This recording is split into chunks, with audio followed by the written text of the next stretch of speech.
베드로전서 2장 말씀 한 절씩 교독하시겠습니다. 제2장. 그러므로 모든 악독과 모든 기만과 외식과 시기와 모든 비방하는 말을 버리고 갓난아기들 같이 순전하고 신령한 저질을 사모하라. 이는 그로 말미암아 너희로 구원에 이르도록 자라게 하려 함이라. 너희가 주의 인자하심을 맛보았으면 그리하라. 사람에게는 버림바가 되었으나 하나님께는 택하심을 입은 보배로운 산돌이신 예수께 나아가 너희도 산돌같이 신령한 집으로 세워지고 예수 그리스도로 말미암아 하나님이 기쁘게 받으실 신령한 제사를 드릴 거룩한 제사장이 될지니라. 성경에 기록되었을 때 보라, 내가 택한 보배로운 모퉁이 돌을 시온에 두노니 그를 믿는 자는 부끄러움을 당하지 아니하리라 하였으니, 그러므로 믿는 너희에게는 보배이나 믿지 아니하는 자에게는 건축자들이 버린 그 돌이 모퉁이의 머릿돌이 되고 또한 부딪히는 돌과 걸려 넘어지게 하는 바위가 되었다 하였느니라. 그들이 말씀을 순종하지 아니함으로 넘어지나니 이는 그들을 이렇게 정하신 것이라. 그러나 너희는 택하신 족속이요 왕같은 제사장들이요 거룩한 나라요 그의 소유가 된 백성이니 이는 너희를 어두운 데서 불러내어 그의 기이한 빛에 들어가게 하신 이의 아름다운 덕을 선포하게 하려 하심이라. 너희가 전에는 백성이 아니더니 이제는 하나님의 백성이요 전에는 궁유를 얻지 못하였더니 이제는 궁유를 얻은 자니라. 사랑하는 자들아, 거류민과 나그네 같은 너희를 권하노니 영혼을 거슬러 싸우는 육체의 정욕을 제어하라. 너희가 이방인 중에서 행실을 선하게 가져 너희를 악행한다고 비방하는 자들로 하여금 너희 선한 일을 보고 오시는 날에 하나님께 영광을 돌리게 하려 함이라. 인간의 모든 제도를 주를 위하여 순종하되 혹은 위에 있는 왕이나 혹은 그가 악행하는 자를 징벌하고 선행하는 자를 보상하기 위하여 보낸 총독에게 하라. 곧 선행으로 어리석은 사람들의 무식한 말을 막으시는 것이라. 너희는 자유가 있으나 그 자유로 악을 가리는 데 쓰지 말고 오직 하나님의 종과 같이 하라. 무사람을 공경하며 형제를 사랑하며 하나님을 두려워하며 왕을 존대하라. 사환들아, 범사에 두려워함으로 주인들에게 순종하되 선하고 관용하는 자들에게만 아니라 또한 까다로운 자들에게도 그리하라. 부당하게 고난을 받아도 하나님을 생각함으로 슬픔을 참으면 이는 아름다우나 죄가 있어 매를 맞고 참으면 무슨 칭찬이 있으리요. 그러나 선을 행함으로 고난을 받고 참으면 이는 하나님 앞에 아름다우니라. 이를 위하여 너희가 부르심을 받았으니 그리스도도 너희를 위하여 고난을 받으사 너희에게 본을 끼쳐 그 자취를 따라오게 하려 하셨느니라. 그는 죄를 범하지 아니하시고 그 입에 거짓도 없으시며 욕을 당하시되 맞대어 욕하지 아니하시고 고난을 당하시되 위협하지 아니하시고 오직 공의로 심판하시는 이에게 부탁하시며 친히 나무에 달려 그 몸으로 우리 죄를 담당하셨으니 이는 우리로 죄에 대하여 죽고 의에 대하여 살게 하려 하심이라. 그가 채찍에 맞음으로 너희는 나음을 얻었나니 너희가 전에는 양과 같이 길을 잃었더니 이제는 너희 영혼의 목자와 감독 되신 이에게 돌아왔느니라. 할렐루야. 오늘도 새벽을 깨워 하나님 앞에 나오신 성도님들을 주님의 이름으로 환영하고 축복합니다. 하나님께서 오늘도 우리에게 말씀하시고 기도에 응답하시며 하루를 능력으로 인도하실 줄 믿습니다. 모든 마음을 다해 주님을 예배하며 은혜를 누리시는 시간 되기를 소망합니다. 베드로전서 2장의 첫 시작은 그러므로라고 시작하고 있습니다. 이 그러므로라는 단어는 앞에 1장 전체를 이어주는 매우 중요한 연결어입니다. 베드로전서 1장에서 베드로는 5가지 중요한 진리를 말하였습니다. 첫째는 성도는 거듭난 사람이다. 두 번째는 산 소망을 가진 사람이다. 세 번째는 거룩하게 살아야 한다. 네 번째는 예수님의 보혈로 구속받았다. 다섯 번째는 하나님의 말씀으로 거듭났다라고 베드로는 말하고 있습니다. 그래서 그러므로라는 말은 이런 은혜를 받았으니 악독과 기만과 외식과 시기와 비방을 버리라라고 베드로전서 2장을 시작하면서 말하고 있는 것입니다. 베드로전서 2장은 따라서 새로운 시작이 아니라 1장과 연결되어진 삶으로 맺어야 하는 열매에 대해서 요구하고 있는 것입니다. 즉, 이런 은혜를 받았으니 이렇게 살아라라는 의미입니다. 거룩하게 살기 위해 구원받은 것이 아니라 구원받았기 때문에 거룩하게 살아가야 하는 것입니다. 그리고 버리라라는 표현은 헬라어에서 옷을 벗어 던지는 것을 가리키는 표현입니다. 마치 더러워진 작업복을 벗어 버리듯이 이전의 삶에 죄된 습관을 단호하게 벗어 버리라는 뜻입니다.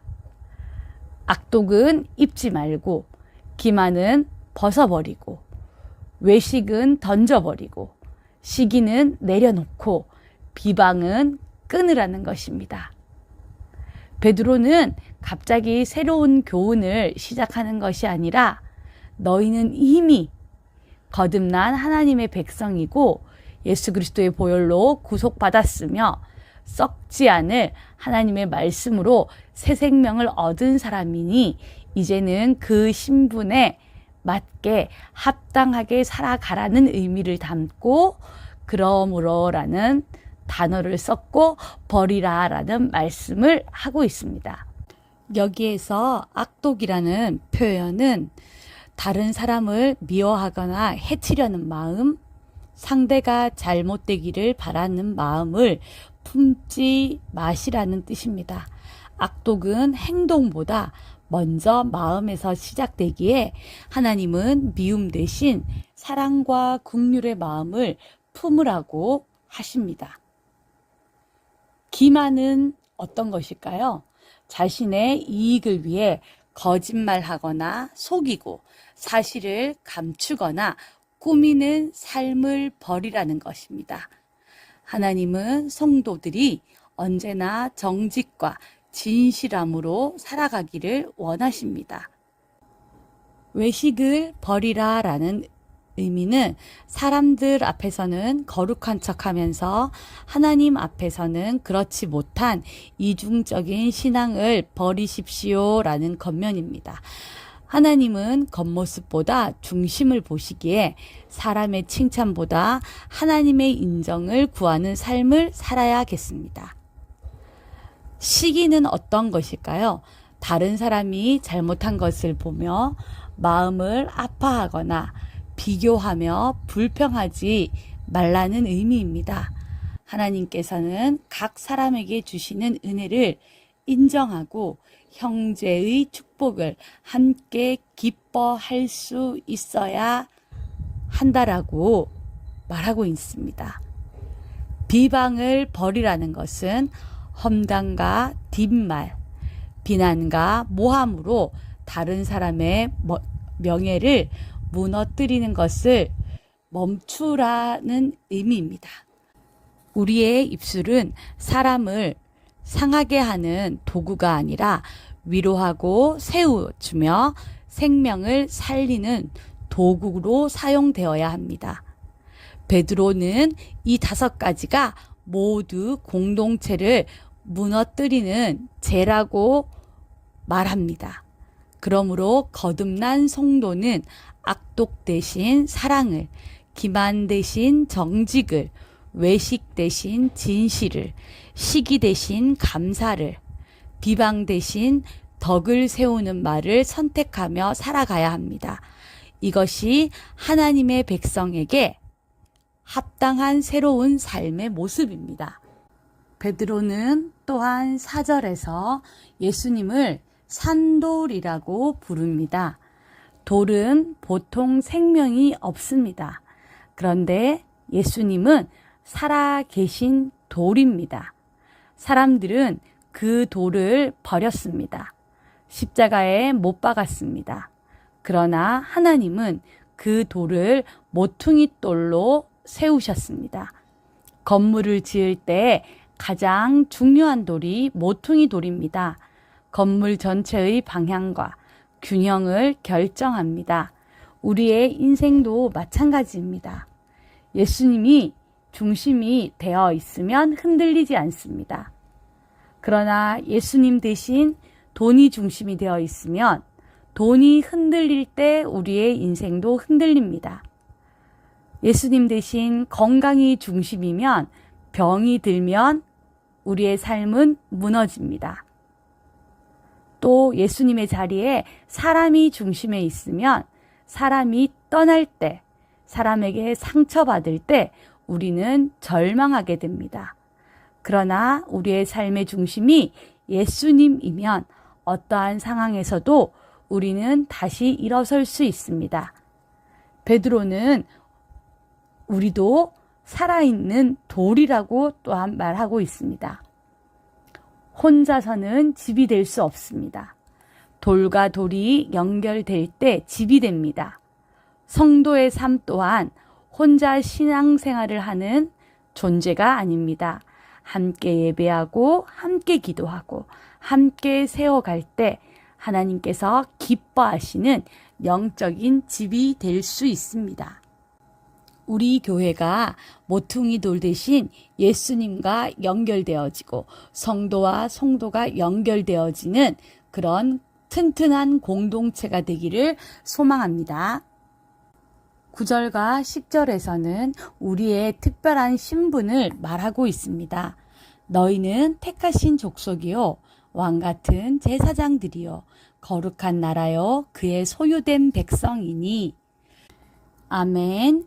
세상은 우리의 직업으로, 우리의 가진 재산으로, 우리의 능력으로 우리를 소개합니다. 그러나 하나님은 우리의 신분으로 우리를 소개하십니다. 우리는 선택받은 사람이고 왕과 같은 제사장이며 우리는 거룩한 나라입니다. 또한 하나님의 소유입니다. 이 정체성은 우리가 잘해서 얻은 것이 아니라 예수 그리스도의 십자가의 은혜로 받은 것입니다. 그리고 하나님께서는 우리를 선택하신 목적도 말씀하십니다. 그의 아름다운 덕을 선포하게 하려 하심이라. 아멘. 우리는 세상 속에서 하나님의 선하심을 드러내는 사람입니다. 직장에서, 가정에서, 교회에서 우리의 말과 행동을 통해 사람들이 하나님을 볼 수 있어야 합니다. 10절은 이렇게 말씀하고 있습니다. 전에는 백성이 아니었더니 이제는 하나님의 백성이요. 이보다 더 큰 은혜가 우리에게 어떻게 주어질 수 있겠습니까?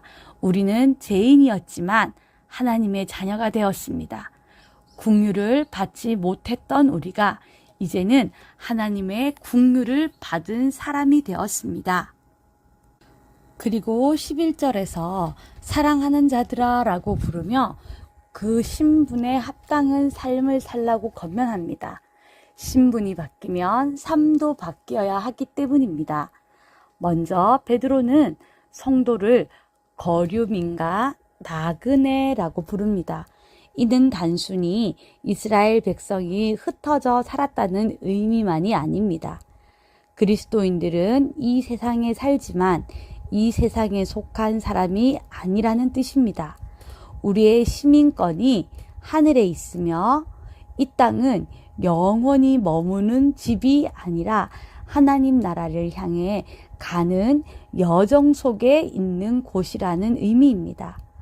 그렇기 때문에 세상의 가치관을 따라 사는 사람이 아니라 하나님의 가치관을 따라 살아가야 합니다. 그래서 베드로는 첫 번째 겉면으로 영혼을 거슬려 싸우는 육체의 정욕을 제어하라고 말씀합니다. 여기서 육체의 정욕은 단순히 성적인 욕망만을 말하는 것이 아니라 자기중심적인 욕심, 분노, 탐욕, 교만, 세속적인 욕망 등 하나님보다 자신을 앞세우는 모든 욕망을 말하고 있습니다. 베드로는 이러한 욕망이 우리의 영혼과 끊임없이 전쟁을 벌인다고 말씀합니다. 신앙생활은 밖의 핍박보다 내 안에 있는 욕망과 싸우는 영적 전쟁입니다. 이어서 12절에서 너희 행실을 이방인 중에서 선하게 가지라 라고 권면합니다. 당시 초대교회 성도들은 무신론자, 반역자, 식인종이라는 터무니없는 비난을 받았습니다. 그런데 베드로는 억울함을 말로 해명하기보다 삶으로 증명하라고 말합니다. 선한 행실은 복음을 가장 강력하게 증거하는 방법입니다. 사람들이 우리의 말보다 우리의 삶을 먼저 보기 때문입니다. 마지막엔 성도의 선한 삶이 하나님께 영광이 돌아가게 합니다.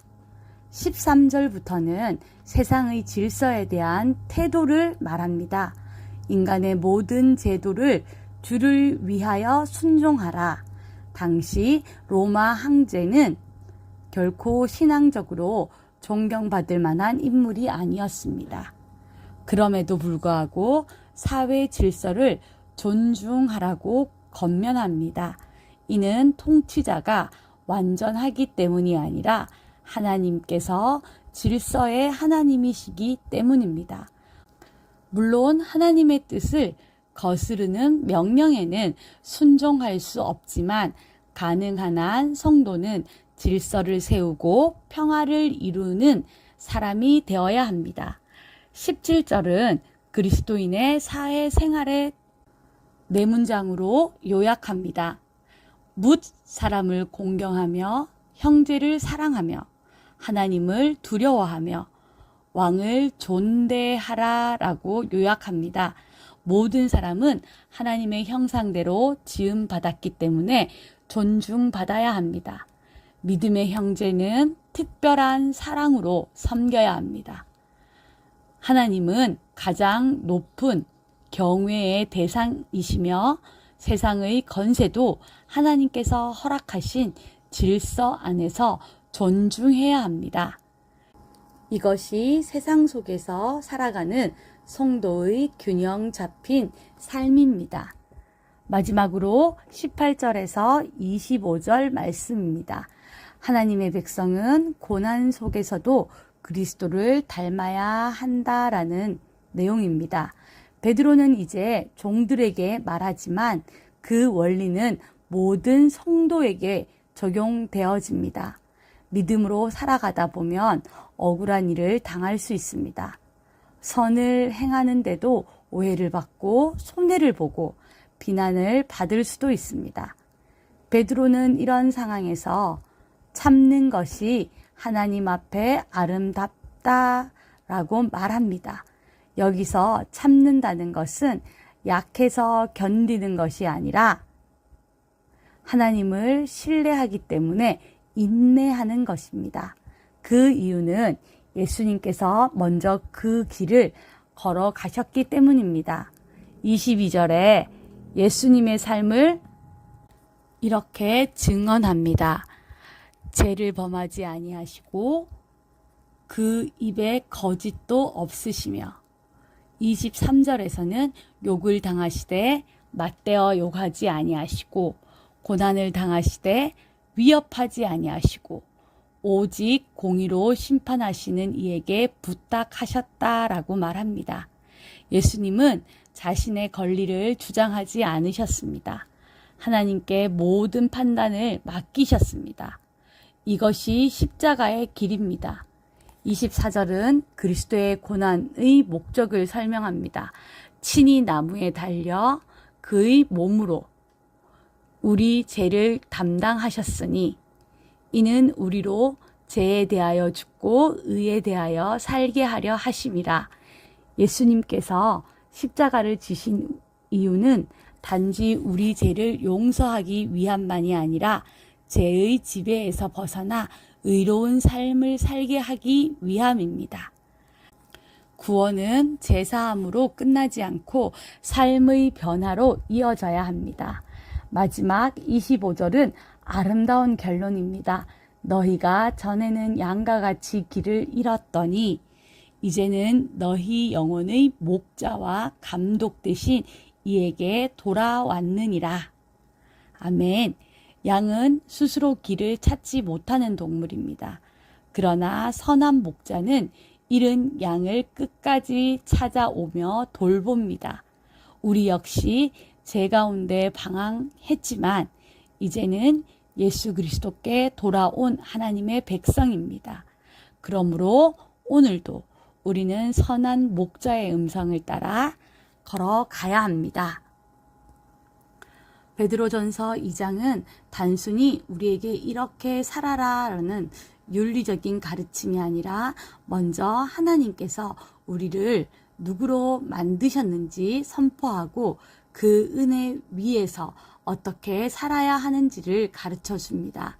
우리는 더 이상 죄 가운데 살아가는 사람이 아니라 예수 그리스도의 보혈로 구속받은 하나님의 백성입니다.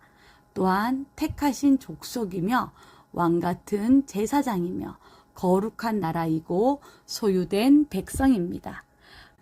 그러므로 우리는 과거의 죄된 습관을 벗어버려야 합니다. 말씀을 사모하며 영적으로 건강하게 성장해야 합니다.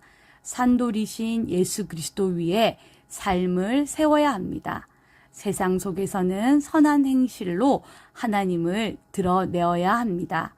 억울한 고난을 만날지라도 십자가의 길을 걸으신 예수님을 바라보며 인내하라고 말씀하십니다. 세상은 우리의 말보다 우리의 삶을 먼저 봅니다. 우리의 착한 친절과 정직, 사랑, 인내를 통해 사람들이 하나님을 만나게 됩니다. 이것이 하나님의 백성으로 살아가는 삶입니다. 오늘 하루도 우리는 영혼의 목자 되신 예수님을 따라 걸어갑시다.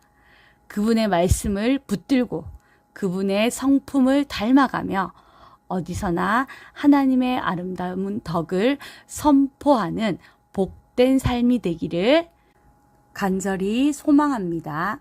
다 같이 기도하시겠습니다. 말씀으로 우리를 먹이시고 입히시는 아버지 하나님, 감사합니다.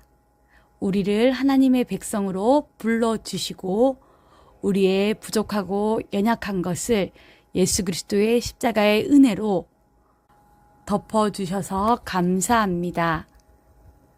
왕같은 제사장이 되고 하나님의 소유가 된 백성이 되었음을 우리가 말씀으로 믿고 받습니다.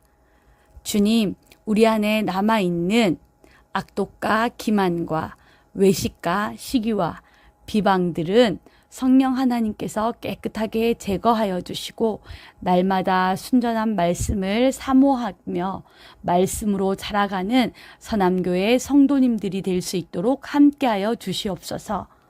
우리의 삶이 언제나 산돌이신 예수 그리스도에 비해 굳게 세워지게 하시고 흔들리는 세상 속에서도 믿음으로 굳게 설 수 있도록 함께하여 주시옵소서. 사랑의 하나님 아버지, 오늘도 어려운 환경 속에서 또는 마음의 고난과 무거운 짐 가운데서 병마로 싸우고 있는 하나님 아버지, 고통 가운데 있는 한우들에게도 하나님께서 함께하여 주시기를 원합니다. 어려운 환경을 만날지라도 십자가를 지신 예수님을 바라보며 끝까지 인내하며 모든 판단을 하나님께 맡길 수 있는 믿음과 담대함을 허락하여 주시기를 원합니다. 우리의 가정을 지켜주시고 교회와 성도님들을 붙들어 주시고 하나님의 은혜로 함께하여 주셔서 더욱더 큰 새 힘을 주시기를 원합니다. 또한 우리 교회가 세상 가운데 빛과 소금의 역할을 감당하며 다음 세대가 믿음으로 든든히 세워질 수 있도록 함께하여 주시고 서남교회가 준비하는 교회학교 연합 여름 신앙 수련회 위에 하나님의 놀라운 은혜와 사랑을 기름 부어 주시기를 원합니다. 그래서 세대와 세대가 연합되게 하시고 아우와 형님이 그리스도의 사랑 안에서 연결되어져서 하나님 친밀한 공동체가 되어지고 사랑이 넘치는 공동체가 되어질 수 있도록 함께하여 주시고 이를 위해 수고하고 있는 선생님들과 하나님 사역자들 위해 함께하여 주시며 또한 필요한 재정들 하나님께서 채워주시고 공급하여 주시옵소서. 우리를 만나와 메추라기로 먹이시고 입히시며 구름 기둥과 불 기둥으로 우리의 자리를 인도하여 주시는 하나님의 사랑을 믿으며 예수님의 이름으로 기도합니다. 아멘.